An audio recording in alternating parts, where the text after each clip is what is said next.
All right, we're off. Okay, so welcome everybody to today. We're doing a video on. We're going to talk about investing in the current property market, and obviously talk around finance as well and how that all works. So my name's Simon Wilkins. I'm the owner and director of Inspire Property Group, and I have the wonderful Penny and Alan joining me. And Penny, Alan, would you like to introduce yourselves? Hi, everybody, and thank you, Simon, for having us along today. My name's Penny Carl, and I'm the owner and founder of iShare. I've been in the industry for 16 years. I've got my own credit license, so that's a big responsibility. So we take that really, seriously. So also, I've got Alan here, who is a co-owner, and Alan is a mortgage broker, and he supports our business. Not as experienced as Penny, but That's all right. You've got Penny there to help you on everything. to help me out. Yeah, all right. Well, you've got a wealth of experience sat next to you, so that's fine. Absolutely. All right. So today, as I said, we're going to have a chat about the market, what's going on, and obviously a bit of finance. Now, I know you guys had some questions you wanted to fire away to me, so I thought I'd let you guys start off, and then we'll go from there, and we'll chat through it. Lovely. Okay, well, first up, Simon, I just wanted to ask you, from an investor's point of view, when is the right time to buy? And I always get that question. It's a really good question. I think it's when you can afford to be completely honest with you, because like with anything, I don't think there's ever actually a right time to buy in the market. There's always factors that are for you, and there's always factors that are against you. Always, currently we've got high interest rates. So that's one of those factors. But if you look historically, I think back now, I don't think I was born back then, but I think in the 60s, 70s, something like that. I was just a 70 sharp, but I think we were talking about, like, what was it, 17% interest rates or something like that. Yeah, I remember those. Something or other like that. We've had global financial crisis in 2008. We had the market crash in 2012. So there's always something that's going to happen in the market, right? So I think for me, and what I say to my investors and my clients is, if you can afford to do it, that's the time you should step into the market. And obviously, there's how do I reduce the risks so that I'm comfortable doing that. But if you look at anyone that's really got very successful portfolios, and I've only been investing for about 10 years, but people that have got portfolios that are 20 or 30 years worth of investing, they've gone through all those ups and down cycles. So they've gone through it, but we know historically over time, property does go up in value. So every 10 to 12 years, it kind of doubles. So as long as you can afford to do it and do it comfortably, I think it's whenever you can get into the market is the time to do it. Okay, and very true. And so from your perspective, what do you think the market's going to throw at us in 2023? It's going to be an interesting ride. I kind of said that RBA would reduce down their interest rate rises in the last one, and they did. They dropped it by 0.25. Obviously, inflation's I think it's 7.3, 7.1. So it's nothing surprising. It's in the range where they want to. I think we'll see a couple more increases because obviously they want to get that inflation rate down. I do think, here's my bold prediction, I don't think Mr. Lowe will have a job by the end of next year. That's one of my... Really? Yeah, I don't. I think there's too much pressure on him because of, he said, "Oh, we won't be raising interest rates until 2024." Yeah. That went out the door. I think, look, I do believe we might see some cuts towards the end of next year when they get inflation under control. The interesting thing about it is, all governments and economics are always like 2 to 3 months behind. So I think people have pulled back on their spending quite dramatically, but I don't think it's reflected in the figures yet. So I think we'll see that. So in terms of how that's going to kind of affect the property market, look, the biggest thing out there at the moment is that interest rates go up, borrowing capacity comes down. It's as simple as that. 6 months ago, if you could borrow $1 million, today it's probably 730 grand, right? So you've had a fair slice of borrowing capacity taken away, right? So for me, with the property market, I think for my investors and my clients, focus on the lower end of the market, which is what we've always done. So, when they talk about the property market is falling, the sky is falling, could I pick up a $3 million property for $2.4 million? Any day of the week I could, because how many people are walking around with $3 million worth of borrowing capacity now? Not very many. But as a property investor, if you're focusing in that lower end of the market, between that 400 to say 800 market, most people have still got borrowing capacity around that. So I think those properties next year will continue to go up in value because people can still jump in and buy. I think a lot of people are still sat on the fence and waiting to see what really happens with interest rates. I personally think that's a terrible idea because every time the interest rate goes up, your borrowing capacity comes down. So what's really interesting, I did a graph about it the other day. I said, if you had $1 million borrowing capacity right now, it might be around 730. The rate of property decline, though, is $1 million property has only come down to around about 800. Well, it hasn't even come down that much. But $1 million property, let's say you could pick up for $900,000. Well, you got a problem there because your borrowing capacity has gone to 730, but the property's only dropped to 900. So now you can't buy what you want to buy. So the longer you wait, it's the first time in history where we've seen interest rates going up faster than property prices dropping. Usually you get an intersect at some point with those two. There's no intersect at the moment. So until that intersect meets each other, we're not going to see the market really rebound. Now, I think that might happen middle towards the end of next year. Saying that, though, we have got the stamp duty changes coming into New South Wales from January.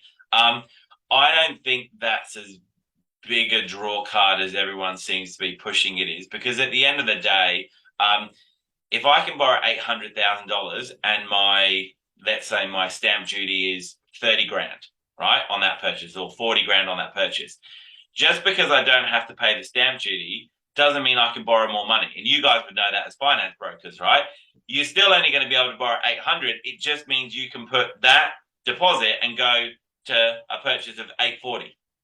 Yes. So it's not like all relevant. That's right. It's all relevant, right? Or you still keep it 800 and you put that $40,000 back into your property and reduce down your loan.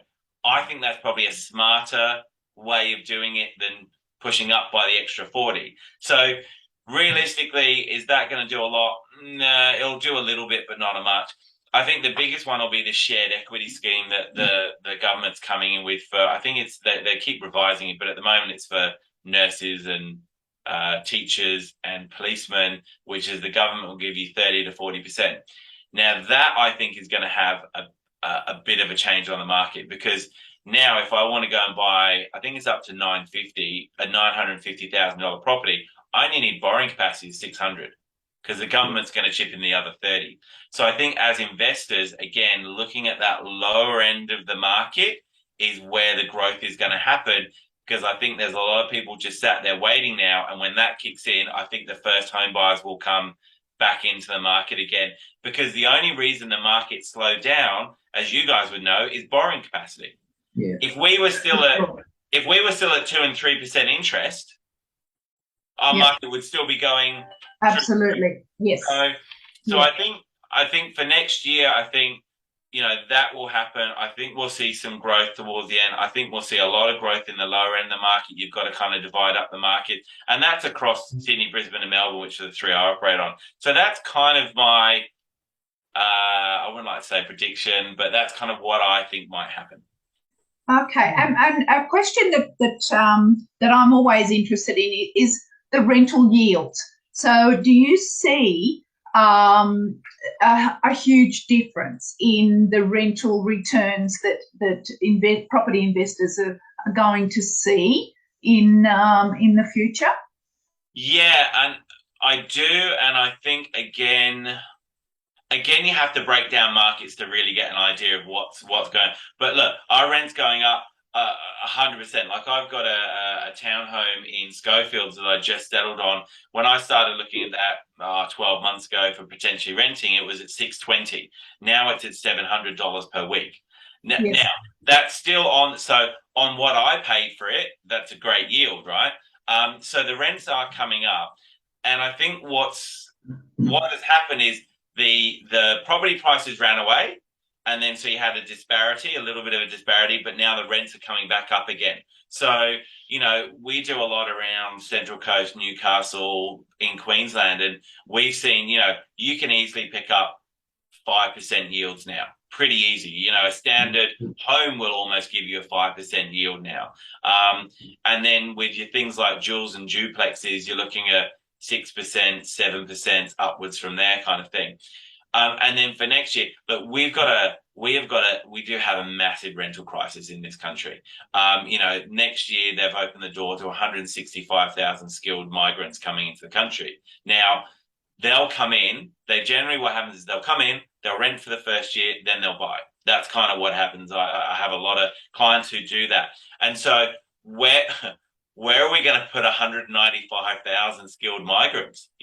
Absolutely. Yeah. So I think rents will continue to push up. People will have to move a little bit further out to try and find that affordability. So again, things like those duals and duplexes, which do offer a lower rental to get into a particular market, are very attractive at the moment. There's almost everywhere I've checked, there's almost nothing on the market. They're getting snapped up left, right, and centre. There was this, but it's funny, there was this government pledge that they've just come out to build 1 million new homes by 2020, 2024 or something like that, right? The funny thing is, if you look back at statistics, last year we built 985,000 new homes. 985,000 new homes.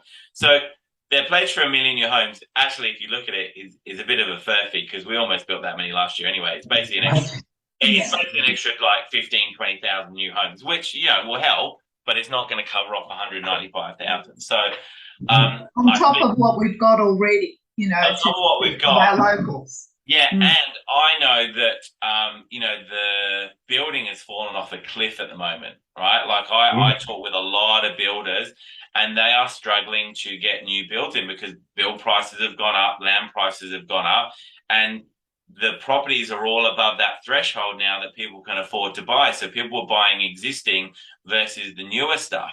And so whilst the builders are busy for probably the next year and a half, after that, there's nothing coming in the pipeline. There's very little new builds coming through that pipeline. So I do not know where we're going to house all these people, put them. So, if I'm an investor looking at those numbers, they're good numbers to get into a market on.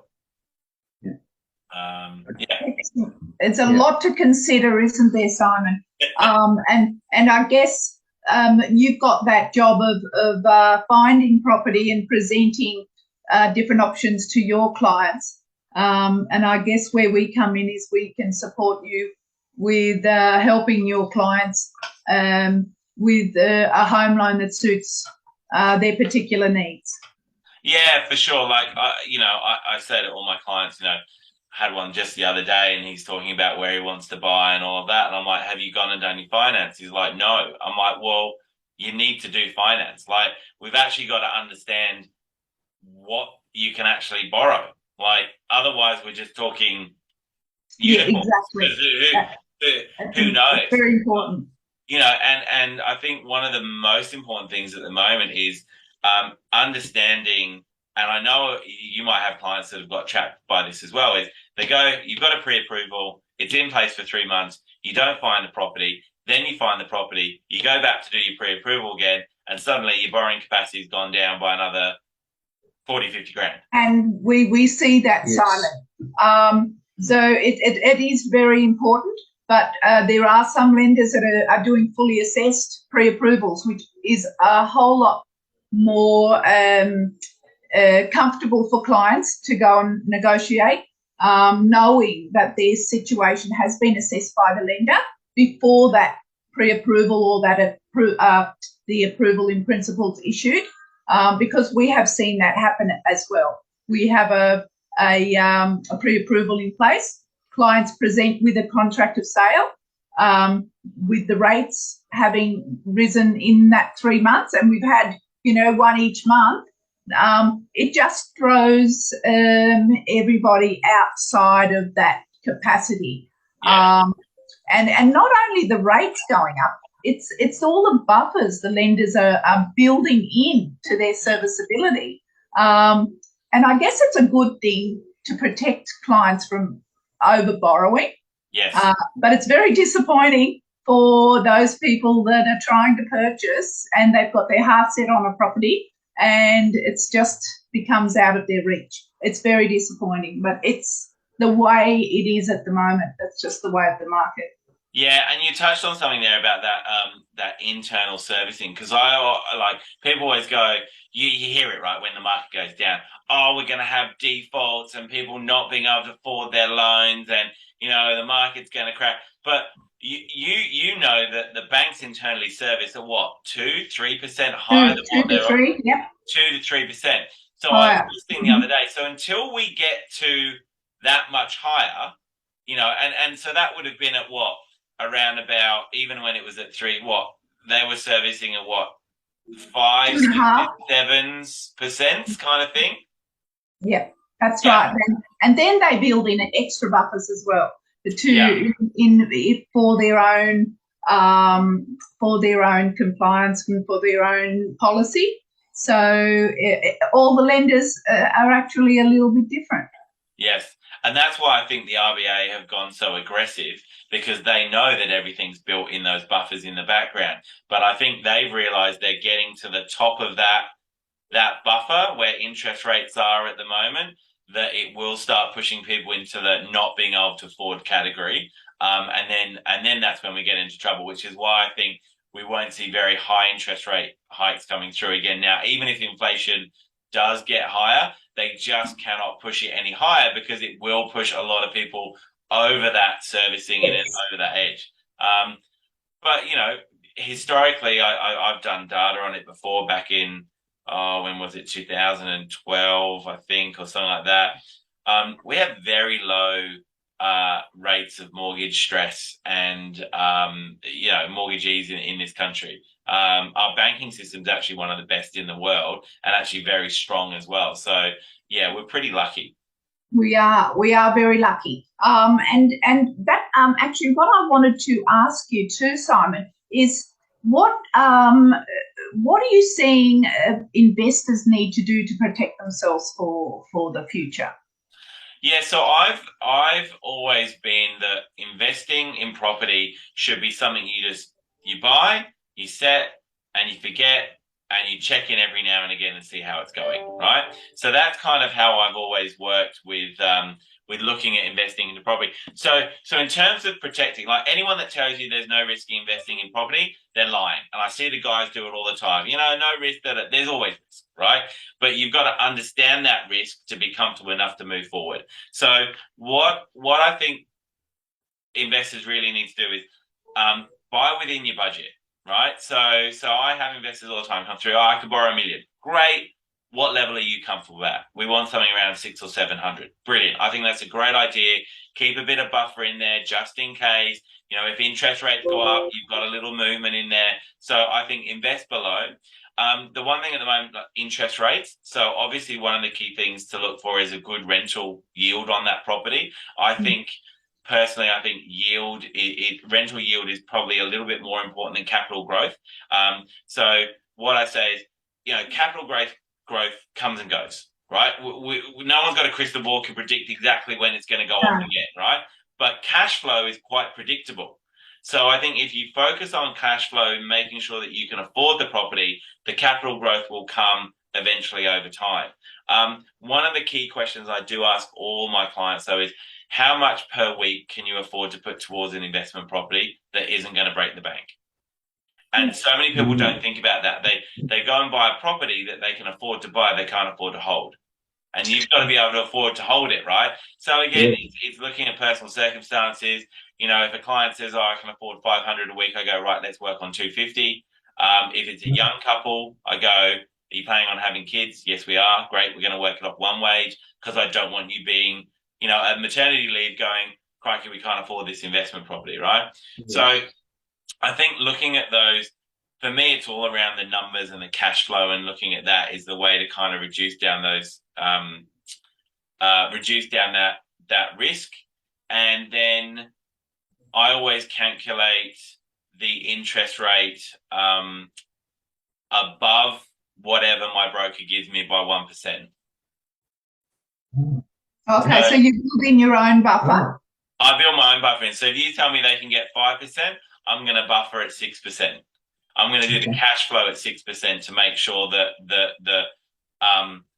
they're comfortable at 6. Because if they're comfortable at 6 and it works at 6, we know it's going to work at 5. Yeah. So I think doing all of that and just not overstretching yourself. I don't think you need to overstretch yourself when you invest in property. I say it all the time, you don't need to go and buy 20 properties in the next 5 years. You know, no, little small steps. I think would be the way to go. It's a lot more safer, and who knows what will happen in the future. So it's a safe way to just move in in small steps rather than try to get together a huge portfolio in a short amount of time. Yeah, and I think a lot of the guys out there spruik it like it's some sort of medal, like, I bought 5 properties in the last 4 years. But then you look at the portfolio and it's like the properties were like $200,000 properties. So it's like, well, you spent $1 million and you've got 5 properties. Personally, I'd rather have gone and bought 2 $500,000 properties in higher capital growth areas, probably getting the same sort of cash flow, and I only have to manage 2 tenants, not 5 tenants. True. That sounds. Well, my property manager has to anyway. But, yeah. Cool. So, have you any more questions, or is it my turn to ask you questions now? Well, I think that's all we've got for. Okay, cool. So fire away, and what I can answer for you. I will do. I'll fire it. So I find it a lot of the time with clients that have it. So a lot of our clients come through from brokers and accountants referred through, but sometimes they'll come through from friends and word of mouth, and they'll talk and they'll go, "Oh, I went to my bank and my bank told me I could borrow this much money," right? So firstly, I guess one of my questions is, what's the danger of just going to the bank that you bank with and asking them how much money you can borrow? Because I know they haven't really serviced them. They've just done a quick blah, blah, blah, and go, "Oh, you can borrow 900 grand. And then why would someone go and use a broker versus just go to their bank? Well, using a broker for either investment or owner-op is because really we do all the hard work for our clients. We'll gather their information, then we'll go out there and research lenders and loans that are going to suit those clients and their particular requirements. So we work with our clients to understand their short-term and long-term goals. We look at the rates that we can get them. We can negotiate on rate. We can also put together a structure. If it's owner-op and investment, we can work on structures with them. We work with their accountants to put together strategies. So we offer quite a wide range of some services. Plus, we've got referral partners, which we're so proud to be a partner with you guys at Inspired. We've also got referral partners for the conveyances and also for insurances. So all those sorts of things are important to be able to offer clients, I think. So it's. And when you go to the bank, you're only getting the bank's products. You're not getting anything else to compare with. Whereas we've got over 30, 35 lenders on our panel, so we can choose the best rate or the best product to suit what you're doing. Yeah, You've and got I think when you touch it, like, it's funny, as an investor, I never worry about my interest rate. I actually not even bothered about my interest rate. I'm just about which bank is going to give me the most money to go and do what I want to do.